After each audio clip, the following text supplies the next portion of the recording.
На краю болота лежала серая волчица. Еще издалека она услышала шум прилетевших птиц.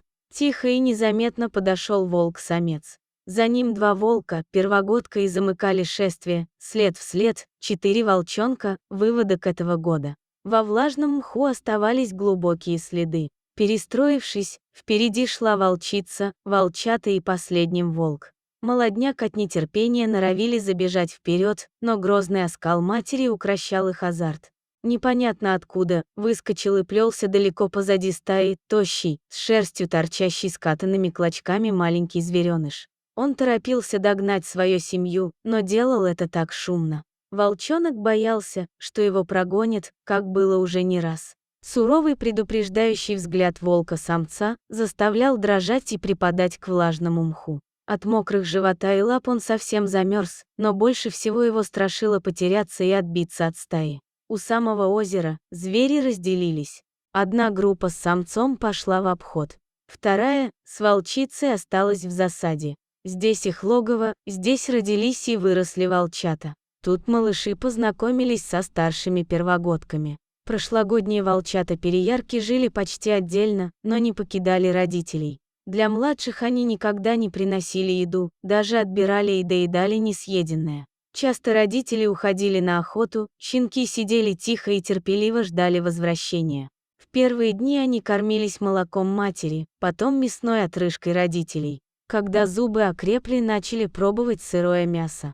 Летом дичи хватало и молодняк рос быстро. Родители стали приносить полуживую дичь. Вот тогда и случилась беда с волчонком. Отец-волк принес крупного зайца. Измятый и обмусоленный длинноухий лежал на траве. Волчата окружили жертву, не решаясь напасть, но самый нетерпеливый волчонок прыгнул на зайца. И вдруг, казавшийся полузадушенный и беспомощный, косой перевернулся на спину и с такой силой ударил задними ногами звереныша, что тот завизжал и отлетел далеко в сторону. Мгновенно пленник выскочил из рассыпавшегося круга зверей, удиравших кто куда, сделал огромный прыжок и скрылся в лесу. Наверное, было бы лучше, если б волчонок сразу сдох. Крепкими, словно железными когтями задних лап, зайчище распорол брюхо щенка. Вот так и стал он калекой, а, как известно, звери не признают больных. Хилому и больному никто не поможет. Таков звериный закон. Несколько недель звереныш лежал без движения, по нему ползали муравьи и садились мухи, никому не нужный и позабытый. Братья игнорировали его, родители не обращали внимания. Звериная живучесть и инстинкт самосохранения дал еще один шанс.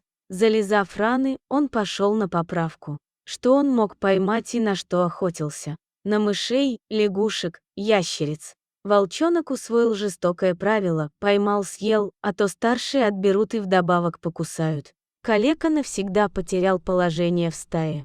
Теперь старшие постоянно изводили его. Таскали за облезлый хвост, сильно кусали, если он не успевал спрятаться. Он так и не вырос, был наполовину ниже и слабее своих собратьев. Вся волчья семья отвергла хилого звереныша, выгоняла его из логова и стаи. Он спал, не уходя далеко, но не в тесном теплом логове. Есть неписанный звериный закон: выживает только сильнейший, слабых и больных убивают. Что ждет калеку зимой, смерть от своих или от мороза в снегу? Совсем плохие времена наступили для волчонка.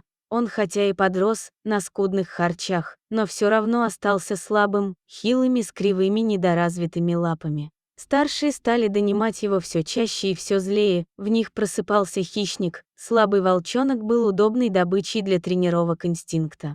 Они с каждым разом кусали его сильнее и сильнее. Однажды он случайно нашел брошенную нору енота. Енота еще в начале лета разорвали волки, и нора превратилась в его дом и убежище. В эту тихую октябрьскую ночь валил снег крупными тяжелыми хлопьями. Утром солнце заиграло на заснеженных деревьях. От белизны снега и лучистых бликов волчица щурила глаза. Она вела стаю к норе калеки волчонка. Мать-волчица знала, что не убежать дохляку от стаи. Вчера волчонок добыл маленькую мышку, которая только усилила голод. Не поймать теперь ни лягушки, ни ящерицы. Болота и ручьи покрылись льдом. Лесная одинокая жизнь научила осторожности, развила у него слух и обоняние. Еще издалека он почувствовал приближение стаи. Волчонок чутко уловил запах волчицы и собратьев. Страх вызвал дрожь. Его звериное нутро кричало: «Берегись! Они пришли за тобой!» Недолго раздумывая, один из переярков полез в нору. Он смог просунуть только голову. Волчонок цапнул его за нос. Тот взвизгнул и, выскочив с рычанием, начал лапами разрывать проход. Зверёныш уполз глубже в нору, где и сам уже еле помещался, тихо затаился. Волки не уйдут и будут караулить. День близился к закату. Волчонку холодно и голодно, но страх сильнее этого. Он чутко прислушивался и понимал, что делается снаружи. И вот услышал зов волчицы, караульщики убежали, освободив путь. Инстинкт подстегнул его, выскочив из убежища, как можно скорее и быстрее, насколько хватит сил, убежать подальше от логова. Куда он бежал, он не знал, только испуг, что могут настигнуть, и тогда расправа будет страшной и смертельной, гнал его без оглядки.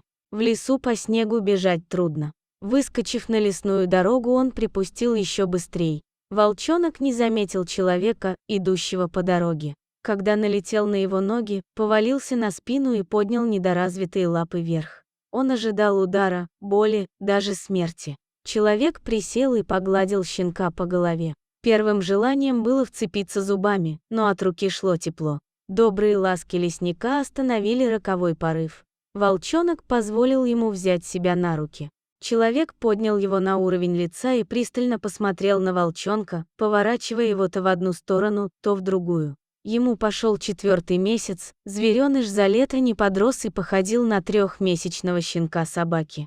Человек улыбнулся и засунул его за отворот своего полушубка, оставив снаружи только голову детеныша. Тепло уютно устроившись, волчонок под плавное покачивание человеческой ходьбы заснул. Природа дала ему еще один шанс. При хорошем уходе он станет настоящим волком и будет служить человеку, который спас его. Спасибо, дорогой друг, что дослушал до конца. Делись своим мнением в комментариях, а также подписывайся на канал. Впереди еще много интересного.